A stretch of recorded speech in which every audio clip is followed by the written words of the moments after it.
Nah, pagi ini saya akan sharing berbagi dengan saudara semua satu pengajaran firman Allah yang pagi ini saya berikan judul Pemeliharaan Tuhan pada masa kelaparan. Kita akan sama-sama baca dalam 2 Raja-Raja pasal 4 mulai ayat 38 sampai dengan ayat 44. Dalam ayat yang kita baca ini ada 2 perikop saudara ya. Ada 2 cerita yang saya gabung jadi satu dalam satu khotbah.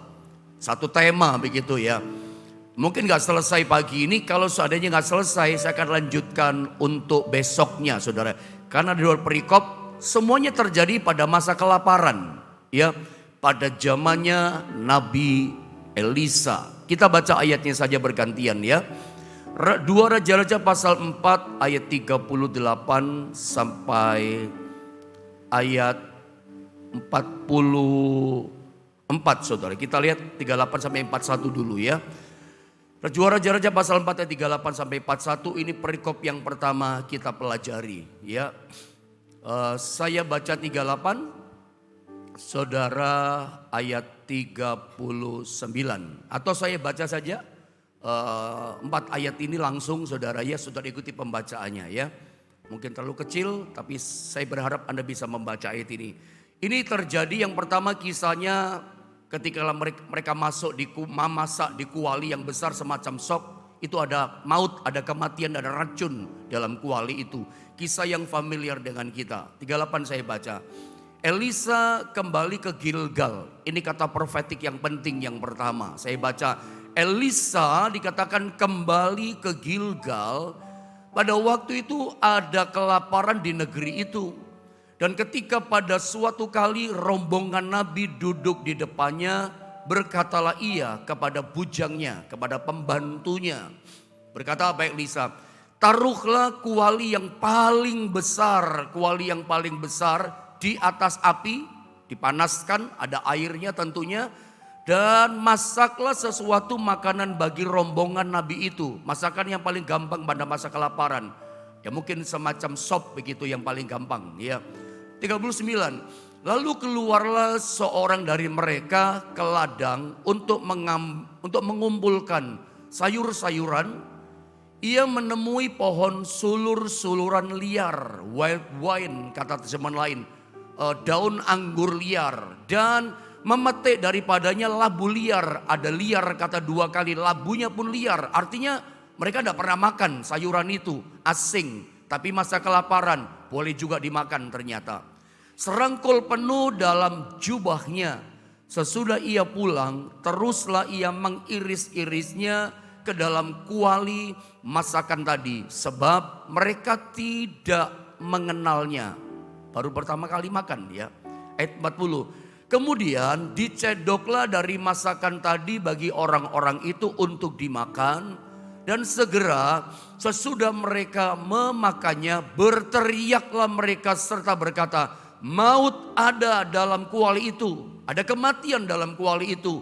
Hai abdi Allah. Dan tidak tahan mereka memakannya. Ayat 41. Tetapi berkatalah Elisa, ambillah tepung. Ini luar biasa. Menawarkan, menetralisir racun maut. Ambillah tepung, dilemparkannya itu ke dalam kuali serta berkata, cedoklah sekarang bagi orang-orang ini supaya mereka makan. Maka perhatikan, tidak ada lagi sesuatu bahaya dalam kuali itu. Saya langsung saja baca, saya satukan perikop yang kedua 42 sampai 44 ya. Ini pun salah satu murid Elisa dari Baal Salisa bawa roti, 20 roti jelai pada masa kelaparan. Saya baca dulu ayatnya. Datanglah seseorang, kemungkinan ini salah satu murid daripada Nabi Elisa, dari Baal Salisa dengan membawa bagi abdi Allah roti hulu hasil ya. Yaitu 20 roti jelai serta gandum baru dalam sebuah kantong ya. Gandum baru ya, bukan bekas, gandumnya baru bukan basi. Lalu berkatalah Elisa, berilah itu kepada orang-orang ini, 100 murid Nabi yang lain yang lagi belajar di seminari, supaya mereka makan. 20 dibagi untuk 100 orang. Lihat, tetapi pelayannya itu berkata, bagaimanakah aku dapat menghidangkannya ini di depan 100 orang?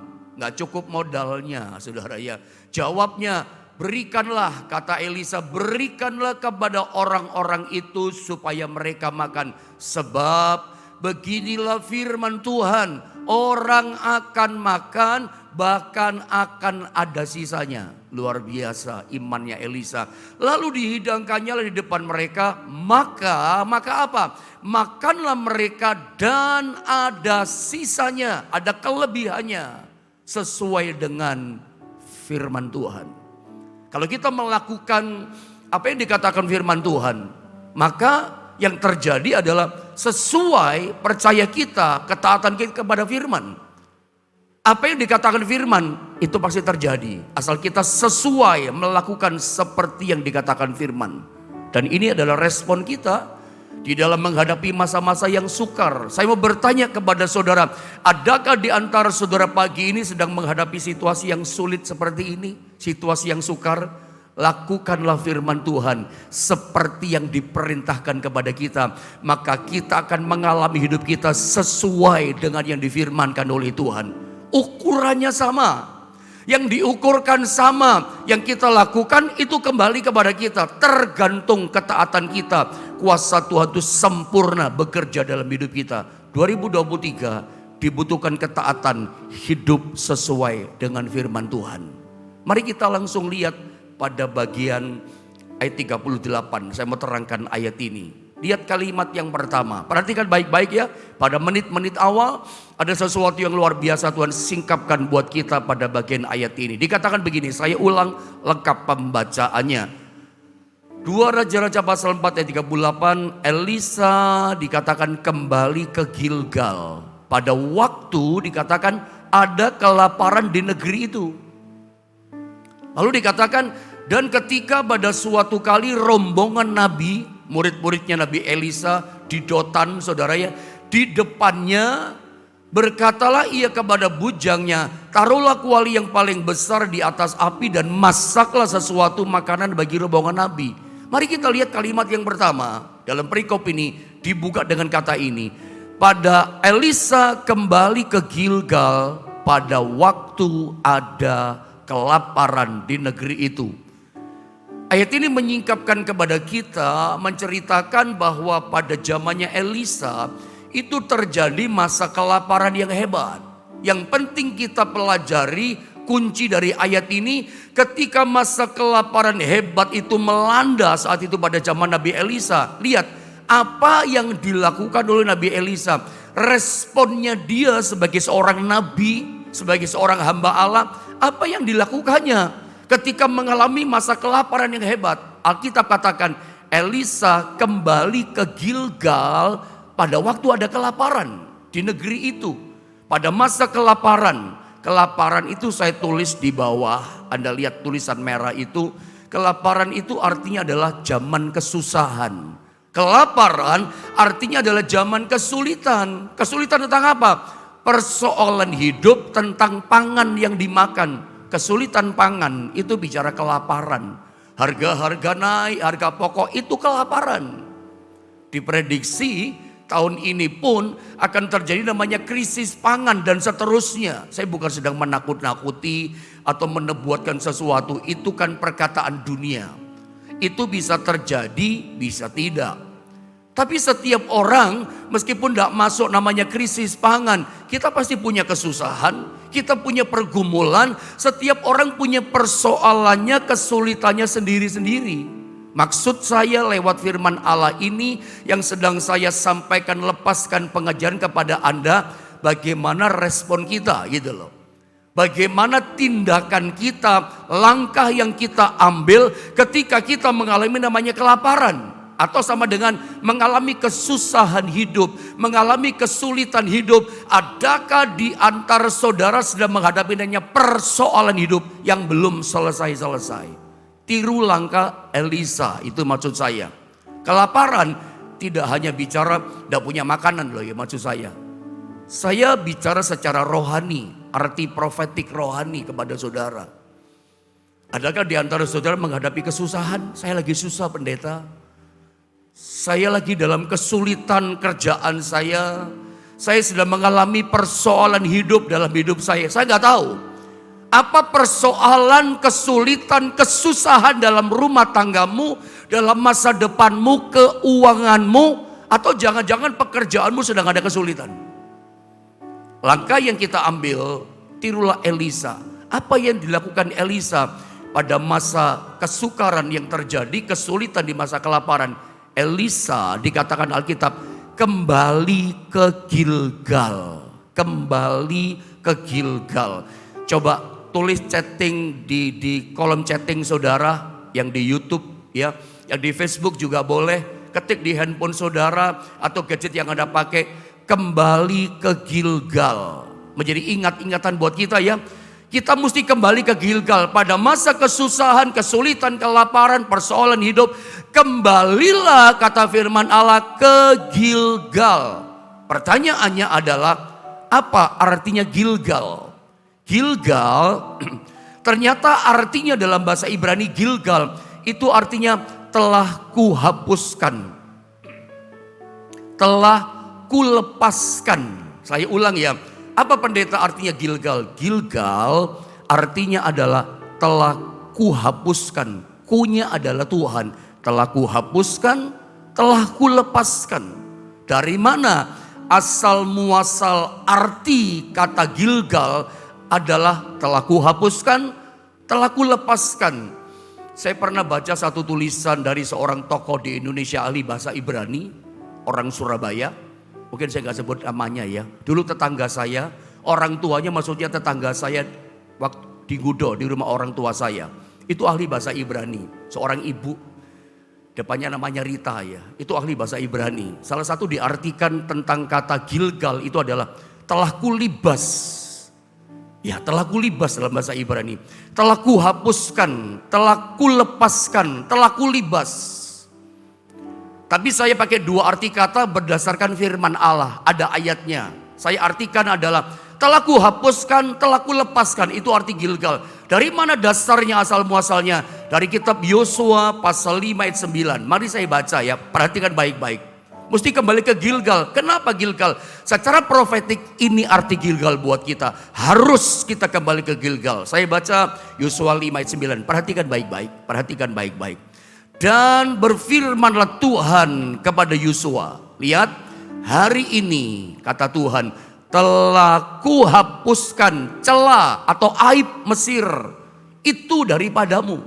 Tuhan ngomong sama Yosua. Yosua, hai Israel, hari ini, bilang sama-sama saya hari ini sekarang, detik ini juga, hari ini juga, janji Tuhan kepada setiap saudara yang dalam kesulitan, yang dalam persoalan, yang dalam kesusahan hidupmu, dalam rumah tangga, pekerjaan, ekonomi, keuangan, apapun kesulitan persoalan saudara, kelaparan sama dengan tadi. Janji Tuhan berkata begini, hari ini telah kuhapuskan celah Mesir itu daripadamu. Celah aib Mesir. Anda tahu celah Mesir itu apa? Perbudakan. Diperlakukan tidak adil. Dijadikan miskin. Haknya hilang. Semuanya kurang. Israel di tanah Mesir tercela hidupnya. Aib. Umat Allah, umat pilihan Allah, umat kesayangan Allah. Diperhamba jadi hamba. Miskin, kerja paksa. Makan kurang, minum kurang, kasih sayang kurang, tidur kurang. Mau tidur dipecut, harus kerja, waktunya kerja. Istirahatnya kurang, semuanya kurang. Mujizat kurang juga. Perhatian Tuhan kurang juga. Aib itu celah. Anak Tuhan kok gitu sih? Katanya umat pilihan Allah. Kok menderita, kok sengsara, kok sulit, kok ngalami kelaparan, kok kekurangan. Itu celah Mesir. Adakah di antara saudara mengalami aibnya Mesir? Hidup seperti ditindas, hidup dalam kesengsaraan saudara, itu celah, itu aib Mesir. Adakah aib Mesir nempel di hidup kita? Adakah aib Mesir itu ada di pekerjaan kita? Kurang terus, modalnya kurang, ini kurang, waktunya bayar tagihan kurang. Itu fenomena situasi kondisi Mesir masih ada pada kita. Makanya warnanya adalah kesusahan, warnanya adalah kesulitan, warnanya adalah persoalan kesulitan hidup. Itu celah Mesir. Masih ada nggak dalam hidup kita seperti itu? Tuhan berkata, hari ini telah kuhapuskan celah Mesir itu daripadamu. Di mana? Di Gilgal. Itulah sebabnya nama tempat itu, saya ulang, itulah sebabnya tempat dihapuskan celah Mesir itu. Itulah sebabnya nama tempat itu celah dihapuskan Mesir disebut Gilgal. Sampai sekarang ini ada nama Gilgal. Di mana sih Gilgal? Setelah bangsa Israel dipimpin Yosua, tongkat komando dari Musa digantikan sama Yosua. Hancurkan Yeriko, hancurkan kota Ai, dan seterusnya nyebrang sungai Yordan. Sungai Yordan terbelah jadi dua, imam angkat itu tabut perjanjian, melangkah dengan iman, terbelah sungai Yordan. Lalu begitu mereka menginjak tanah Kanaan, itu namanya Gilgal. Di Gilgal situlah Yosua dan umat Allah mendirikan batu peringatan. Ada bisa ngikuti ya? Karena cerita-cerita seperti ini yang barusan tadi saya sering khotbahkan sama saudara beberapa kali. Jadi Gilgal itu adalah begitu mereka menginjak tanah di tanah Kanaan, itu Gilgal namanya. Disitulah Yosua dan Israel mendirikan batu peringatan. Untuk apa? Mengingat penyertaan Tuhan. Celah Mesir sudah lewat, kesukaran padang gurun sudah lewat, mendirikan batu peringatan. Bahkan yang namanya sungai Yordan yang lagi banjir itu terbelah jadi dua, mengingat kuasa Tuhan, mengingat pertolongan Tuhan. Batu peringatan dibangun untuk mengingat kebaikan-kebaikan Tuhan. Jangan lupakan kebaikan, mengingat pemeliharaan Tuhan. Celah Mesir telah kuhapuskan, itu di Gilgal. Anda ingat kisah tentang Elia itu gurunya daripada Elisa. Sebelum dia terangkat di sorga menyeberang sungai Yordan sebelumnya kan. Itu sebelumnya startnya itu ada di Gilgal. Berangkatnya ada di Gilgal. Rupanya Gilgal itu bukan sekedar sebuah tempat buat kita orang-orang Kristen, orang-orang rohani. Ini tempat profetiknya kita. Kalau Anda ingin celah kita dihapuskan, celah Mesir, kekurangan, kesulitan, persoalan hidup, kelaparan, kurang terus, itu aibnya Mesir. Kalau Anda ingin itu Tuhan ambil, aku hapuskan celah Mesir, tidak lagi kamu alami, dihapus, berarti nggak ada dong dihapus. Bagaimana caranya? Kita mesti kembali ke Gilgal. Istilahnya pada masa mau lebaran kita di Indonesia tanggal 21, 22 Indonesia bangsa kita merayakan hari lebaran Idul Fitri kan bangsa kita. Kita pun ikut merayakan liburannya saudara ya, mudik. Banyak orang mudik, lebaran di Indonesia itu rame. Karena apa? Mudiknya rame, arus mudiknya luar biasa. Di dunia ini tidak banyak bangsa atau negara-negara di dunia punya tradisi mudik. Salah satunya Indonesia. Kapan Indonesia penduduknya mudik? Kembali ke tempat asalnya, kembali ke kampung halamannya. Tempat yang mereka cinta kapan? Idul Fitri, hari lebaran, saudara kita muslim. Itu mudik, itu tradisi yang besar. Itu tradisi yang besar-besaran barangkali. Wah, ramai sekali itu. Lalu lintas jalan. Di Cina ada juga mudik, Imlek 15 hari mereka. Dari mulai Xinjia sampai Cap Gome 15 hari kan. Panjang, itu besar-besaran. Di Turki juga sama, lebaran juga ada mudik. Tapi istilahnya apa saya gak ngerti. Malaysia juga ada istilah, Malaysia juga mudik loh, jangan lupa ya. Malaysia juga punya istilah mudik kapan? Idul Fitri. Namanya bukan mudik, balik kampung kalau Malaysia punya istilah.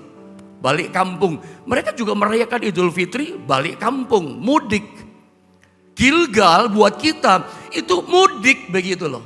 Jangan lupakan kebaikan Tuhan. Pagi ini kita dapat satu pelajaran secara profetik rohani. Tangkap dengan roh saudara. Ini apinya Tuhan buat kita. Kalau Anda memang pagi ini mengalami namanya celah Mesir, situasinya sulit, situasi sukar, ada persoalan yang tidak beres-beres. Bagaimana cara kita membereskan?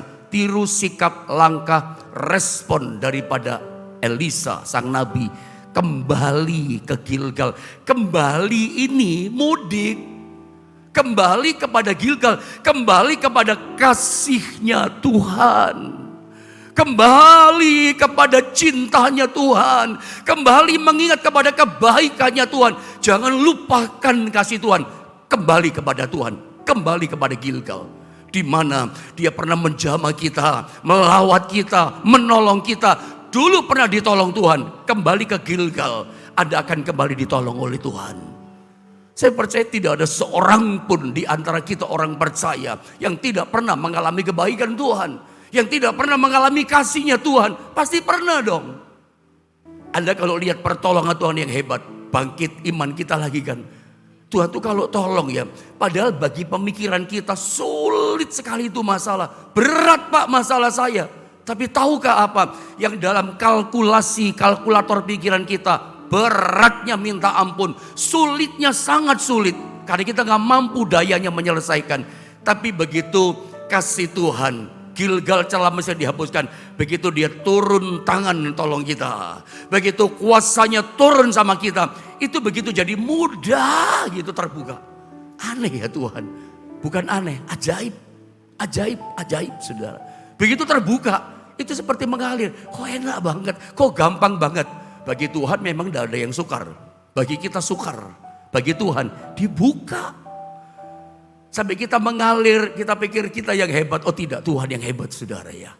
Luar biasa Dia kerjakan. Kembali ke Gilgal. Kita mesti mudik kembali ke Gilgal.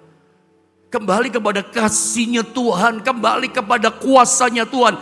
Elisa jelas kembali ke Gilgal pada waktu ada kelaparan hebat di negeri itu. Dan apa yang terjadi?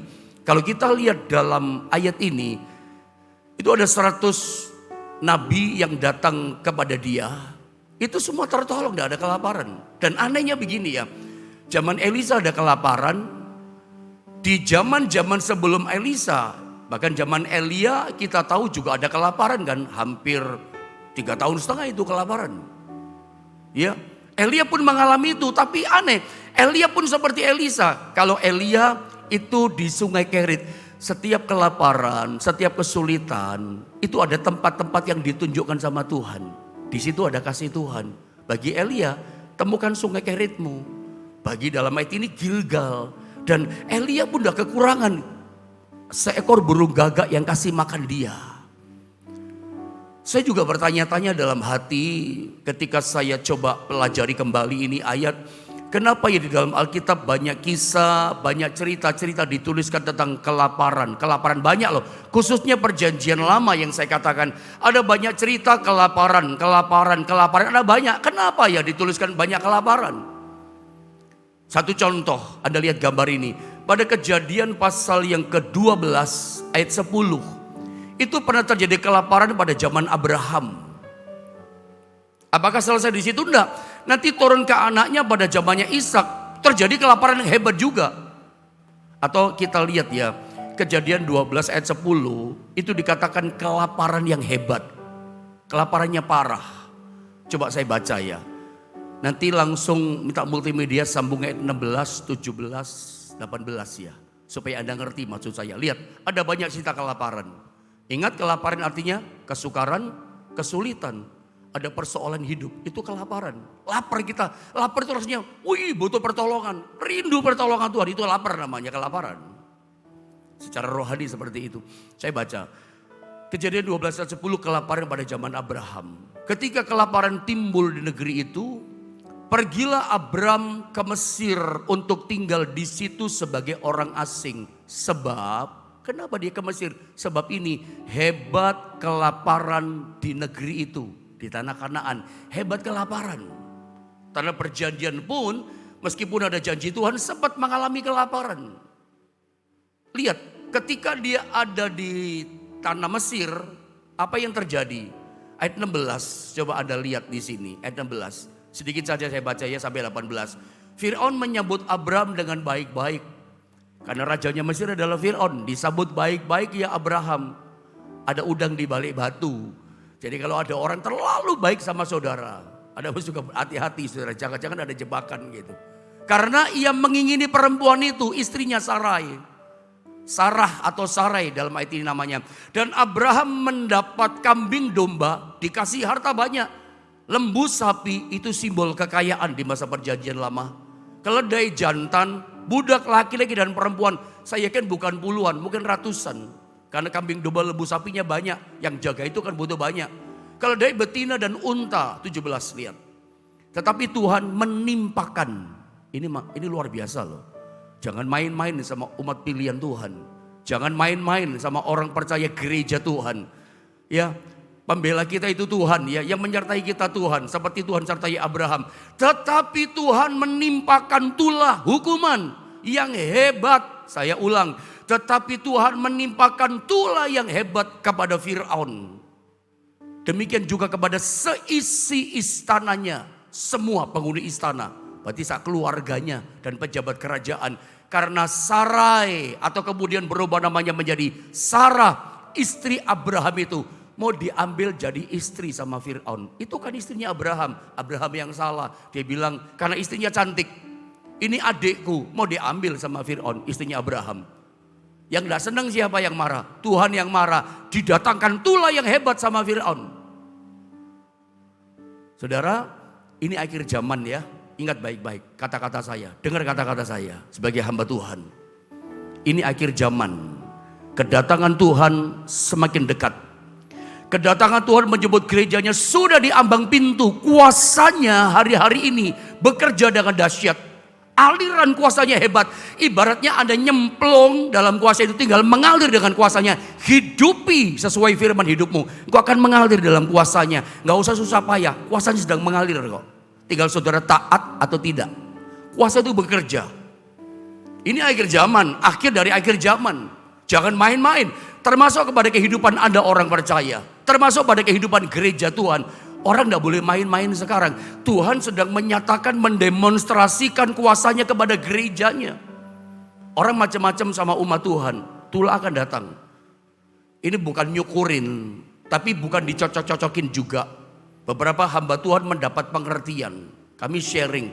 Ketika satu gereja di Purwakarta ditutup sama pemimpinnya. Saya nggak sebutkan. Pokoknya ditutup sajalah.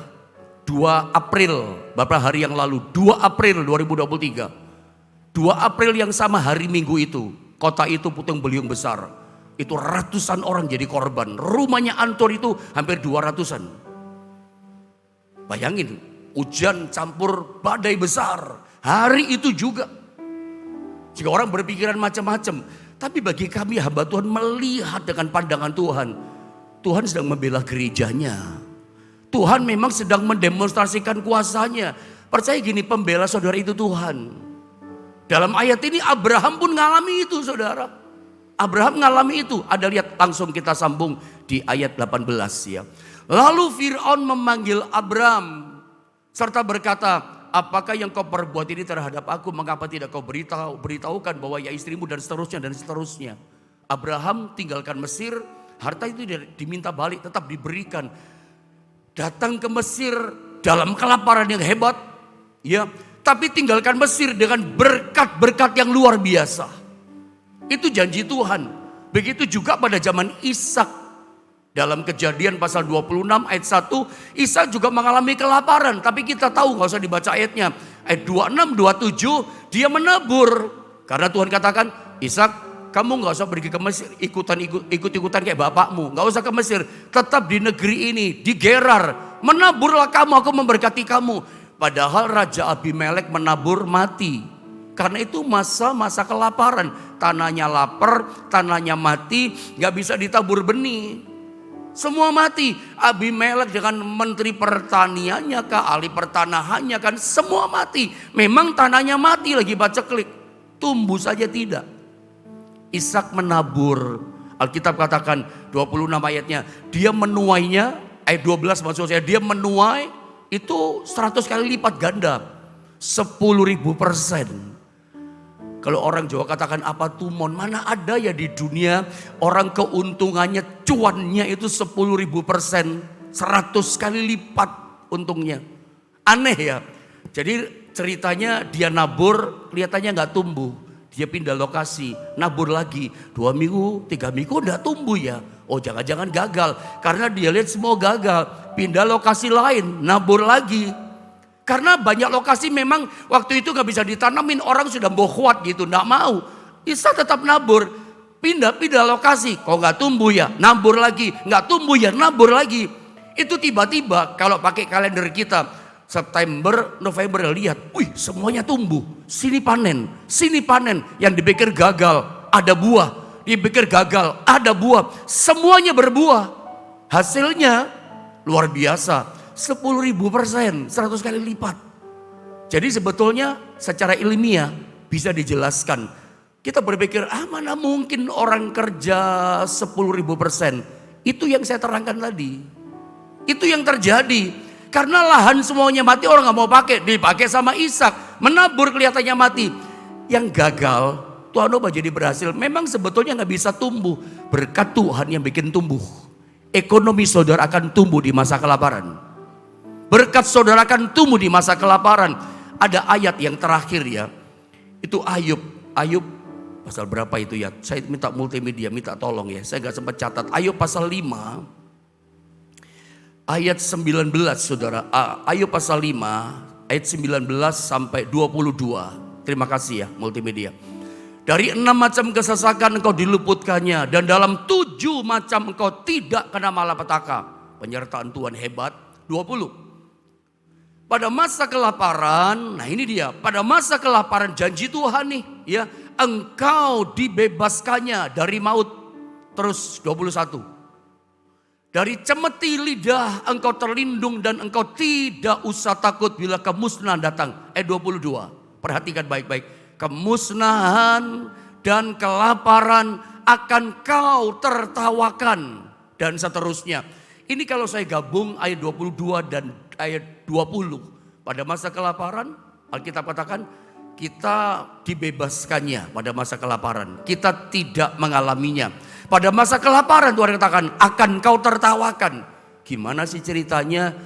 Kelaparan, kesulitan dalam persoalan kan menderita, kan nangis, kan sulit, kan susah. Tapi Alkitab berjanji apa yang kita imani, yang kita hidupi, kita akan menerima sesuai dengan iman kita. Karena hidup ini Yesus suka berkata, jadilah kepadamu seperti imanmu. Jadilah kepadamu seperti percayamu. Sesuai dengan iman kita, itu yang kita terima. Seperti dengan percaya kita, itu yang kembali pada kita, yang kita tuai. Saya cuma mau bilang sama saudara, tangkap ini api Tuhan. Ada banyak cerita kelaparan, termasuk di tanah Mesir pada zaman Yusuf pernah ada kelaparan. Fir'aun bingung, dia mimpi gak ada bisa ngartikan. Juru minuman katakan, di penjara itu namanya Yusuf yang pintar mengartikan mimpi, kata juru minuman. Juru minuman dekat sama raja. Fir'aun mimpi, dukun dipanggil, paranormal dipanggil, yang orang abnormal pun dipanggil. Kalau ada dalam kelaparan, kesulitan, kesusahan, dalam persoalan, dalam tanda kutip, jangan cari yang salah, cari Tuhan. Yusuf datang, aku gak bisa mengartikan mimpi, Tuhan yang mengartikan mimpi. Fir'aun mulai terangkan, mimpinya adalah dia lihat kerbau yang gemuk sama kerbau yang kurus. Yang kurus telan yang gemuk. Bulir-bulir gandum kurus sama yang gemuk. Yang gemuk ditelan sama yang kurus. Yusuf artikan, sebentar lagi ada 7 tahun kelimpahan, lalu 7 tahun kekurangan. Pada masa kelimpahan, kumpulkan gandum itu di lumbung. Beli gandum di seluruh dunia, masukkan di lumbung. Itu hikmatnya Yusuf itu luar biasa. Memelihara orang pada masa kelaparan. Beli semua, masukkan. Sehingga 7 tahun kelaparan, Mesir tetap kelimpahan. Tertawa pada masa kekurangan. Sama dengan Ishak. Orang lain gagal, orang lain gak bisa tumbuh, mati tanahnya. Ishak 10.000% menuai itu hasil gandum yang dia tanam. Orang lain susah, dia tertawa. Bukan mentertawakan orang lain yang susah, tapi mentertawakan kelaparan. Karena apa? Dia diberkati gitu loh. Termasuk Abraham kan. Pada masa kelaparan hebat. Wah, dia kambing, domba, lembu, sapi, keledai, unta. Budak laki-laki, perempuan. Harta yang banyak dia punya. Pada masa kelaparan dia malah tertawa sukacita. Saudara, Ini janji Tuhan. Jadi bukan kebetulan ya. Kalau di Alkitab ditulis kelaparan ini, kelaparan ini, kelaparan ini. Jadi kalau di dunia realitas sekarang di mana kita hidup terjadi masa sukar, terjadi masa sulit, itu wajar. Alkitab pun tulis Bethlehem zaman Ruth, zaman Naomi itu pernah kelaparan. Kita masih di dunia kok. Memang kita punya Tuhan, memang ada janji Tuhan, tapi kelaparan bisa terjadi. Tapi ingat, justru pada masa sukar, masa sulitnya kita, masa laparnya kita, dalam macam-macam persoalan, itu ada janji Tuhan yang membuat kau tertawa. Sukacita, kenapa? Engkau lihat berkat Tuhan. Engkau lihat jalan keluar daripada Tuhan. Engkau lihat penyertaan Tuhan. Ada ngalami Gilgal, ada ngalami Kerit saudara. Kembali kepada Gilgal sekarang. Kembali kepada kasih Tuhan yang semula itu. Kembali kepada mengalami pribadinya. Kembali kepada dia. Saya percaya apapun yang terjadi di sepanjang tahun di depan kita. Di bulan 6, bulan 11, 10, 12 seperti apa. Kita gak tahu kejadian seperti apa. Karena di dunia pun berkat datang tiba-tiba. Kesukaran itu juga tiba-tiba. Ingat corona itu menyadarkan kita. Bleng tiba-tiba terjadi, kaget dunia. Tuhan tolong kita pun seringkali suddenly tiba-tiba. Air bah datang tiba-tiba. Tapi berkat buat saudara pun datang juga tiba-tiba. Hari ini bisa jadi berkat Tuhan turun sama saudara. Kembali kepada Gilgal. Saya tidak perpanjang firman Tuhan. Doa saya, jadilah kepadamu seperti percayamu kepada Tuhan.